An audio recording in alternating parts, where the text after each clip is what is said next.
Ladies and gentlemen, today I want to tell you about a Star Wars game from an era long past. One forgotten and totally not re-released in April 2022. A gripping new tale from the Star Wars universe, gifted to us in the great year of 2008.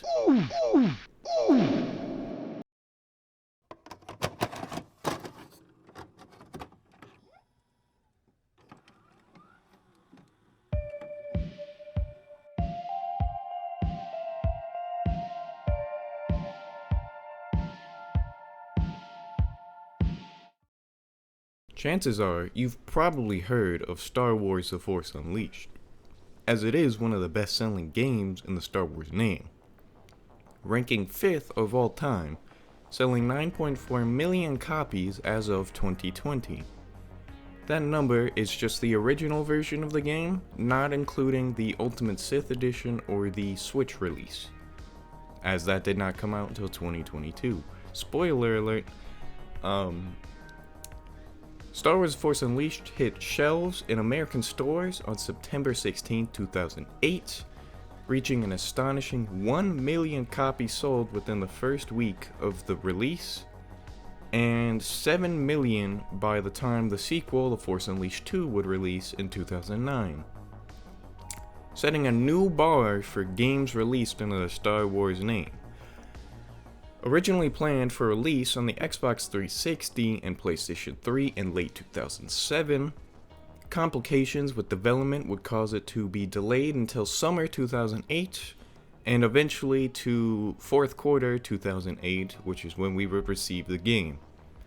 Along with the 360 and PS3 versions, Chrome Studios, not LucasArts, developed a version for the Nintendo Wii, PS2, and PSP version, while InSpace and THQ would develop a Nintendo DS release and mobile versions respectively. Aspyr would later make a Nintendo Switch port in April 2022, bringing the Wii version of the game to modern consoles. Overall, while The Force Unleashed was met with positive reviews relatively around launch, averaging around 7 out of 10, there was bound to be some turbulence during the game's development.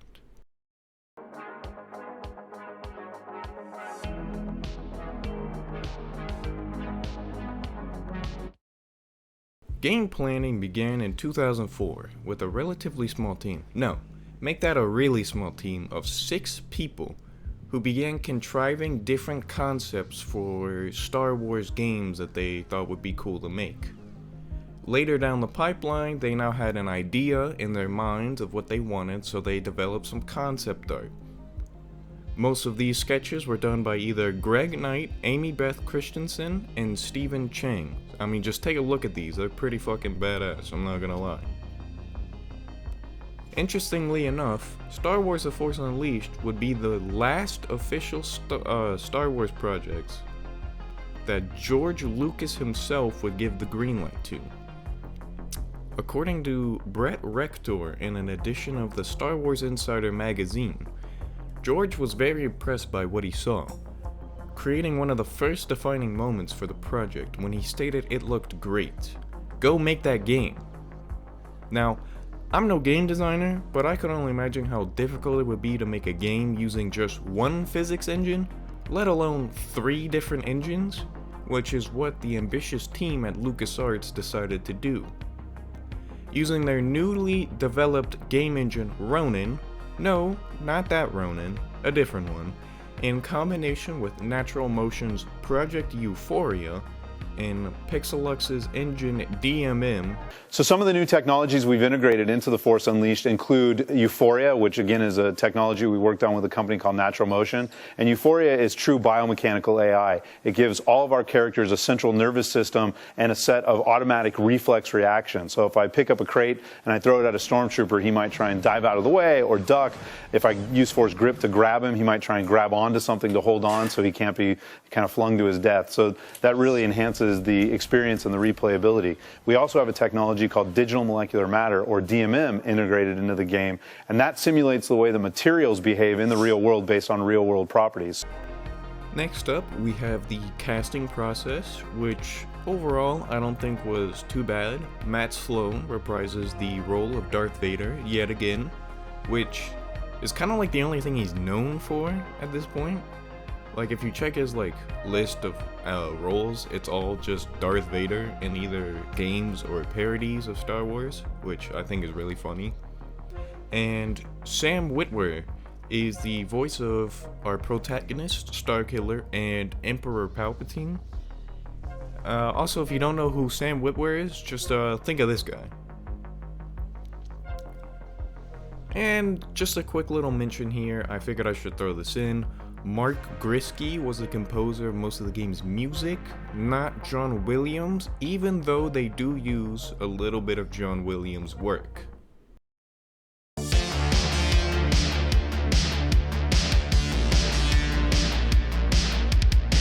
So what even happens in this game, right? It takes place between the events of episode 3 and 4 in the Star Wars cinematic universe, you know, that thing that exists. And the story starts with Darth Vader invading a supposed Jedi hideout on Kashyyyk, where he kills Pinto Merrick while Garen Merrick is, you know, just chilling in the corner watching his dad get, you know, beat up and killed. And then he's discovered by Darth Vader, who senses he has a powerful connection to the Force because he steals his lightsaber. So he kills the stormtroopers that want to kill the child and knights him as his secret apprentice. His first mission is to track down and defeat/kill a rebelling General Jedi named Ram Koda. He's important for story reasons later, so Starkiller defenestrates him and takes his lightsaber and brings it back to Darth Vader, who's like, alright, cool. So now Starkiller travels to some junkyard planet and defeats a crazy frog wannabe who's like for some reason obsessed with the Jedi Temple. That's kind of weird. Then Starkiller returns to the ship and he's all like, I want to overthrow Palpatine now. Ooh, I'm ready. I'm so sorry you had to hear that. To which Darth Vader is like, you killed an old man and an outcast. Why don't you try fighting a real Jedi Master, bitch? So he goes to Felucia, the plant world, and he fights Shaak Ti, a cooler version of Ahsoka. I'm sorry, I had to say it. Upon returning, Darth Vader betrays Starkiller, stabbing him in the back, literally and metaphorically, because Palpatine's spies followed him back to the ship. And now Palpatine's like, you can't have an apprentice because you're my apprentice. Starkiller escapes his captivity. They captured him. Darth Vader sent out a drone and recaptured Starkiller and put them together.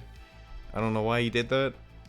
And then they have to, Starkiller has to track down Ram Koda yet again, who is now blind and drunk in a cantina near Cloud City. He's like, dude, I need help. I need a mentor. And Ram Koda's like, I don't do that no more. Plus, we need help from the senator. You know who has senator contacts? Me. But I need a favor. So then they go to rescue Leia Organa, which is the senator in question's daughter. But they're like, wait, we kind of need the senator to help.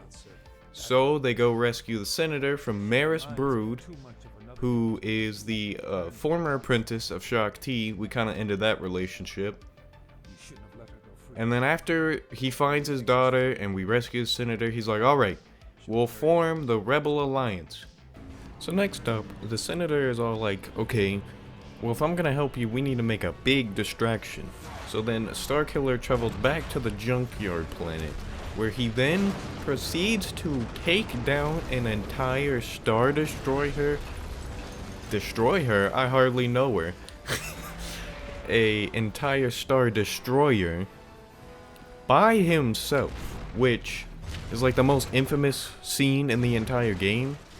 The fight that ensues for the boss fight is one of the lamest boss fights in the entire game.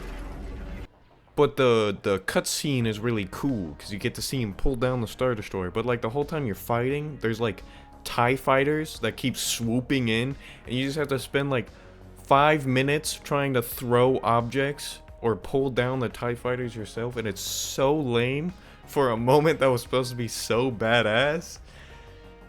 So now they can form the Republic Alliance, to which Darth Vader and Palpatine show up because it was their plan all along to gather the rebels in one place to strike them all down. Even though they don't do that, Darth Vader just kind of throws Starkiller off of a snowy cliff, and they capture the Rebel Alliance for some reason. I don't know why they didn't just kill him there, but who knows. As you probably figured out by now, Starkiller goes to the Death Star where they're being held captive, and he confronts Darth Vader for the last time, or second to last time depending on which ending you choose, and he defeats Vader, and he has a choice now. He can either fight Palpatine and listen to Ram Koda, or he can fight Darth Vader again. Choosing Darth Vader's path will lead you down the dark side ending, where you become Palpatine's new apprentice as Starkiller, and fighting Palpatine rescues the Rebel Alliance leaders. They form the new alliance, and then you get Ram Koda and Juno Eclipse's cheesy dialogue where he's like, one beautiful thing he held on to, even at the end. What? You. I guess this is also the point where I should mention that there are differences between each release version. So the Wii version follows the same general story, but integrates motion controls. Obviously, it's the Wii, they had to. And that's its major selling point, is that it has motion controls.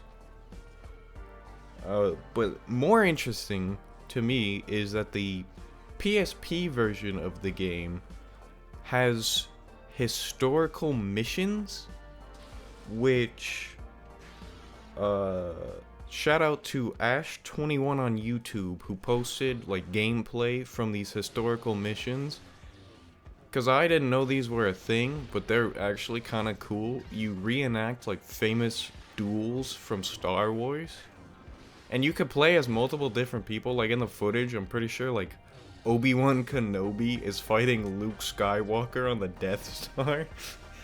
And they're using lightning too, so like, that's kind of cool. Other ports of the game included content that would eventually be made into DLC for the main console releases.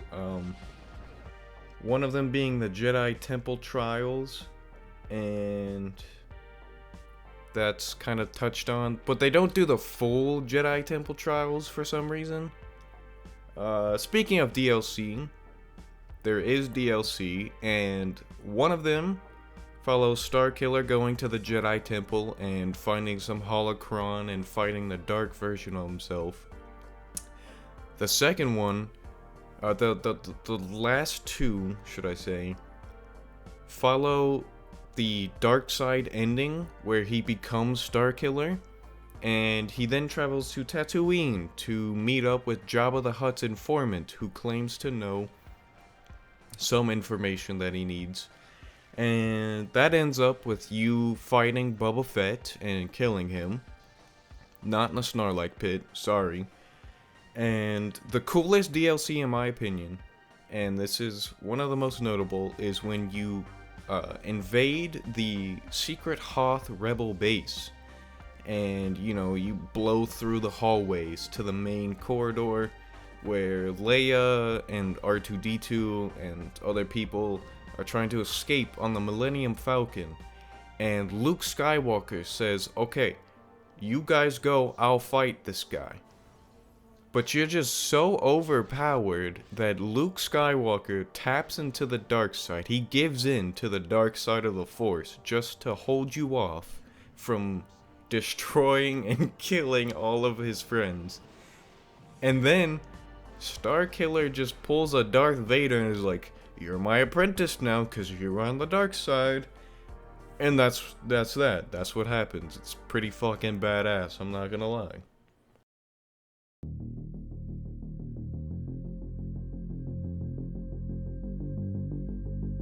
Overall, I'd say that Star Wars The Force Unleashed was a major success in more than just sales. It contributed to a new, more mature side to Star Wars games, which had not previously been seen before.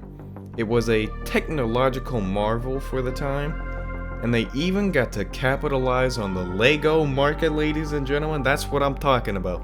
LEGO Rogue Shadow Set, which nowadays goes for $350 new and $150 old, which is crazy. Unfortunately, with Disney's acquisition of the Star Wars branding, Star Wars The Force Unleashed and consequently Starkiller's story has been officially decanonized. Like, any remote semblance of canon that this story had is now gone because Disney decided to throw it into the Star Wars Legends universe, which is just Disney's way of saying this shit never happened, fuck you, I don't give a shit, fuck you and your cool story, Starkiller, who the fuck is that guy? And now let's take a moment to hear a word from our sponsor for today's video. Oh yeah, that's right, I'm not sponsored. Oh well, subscribe for more, see ya.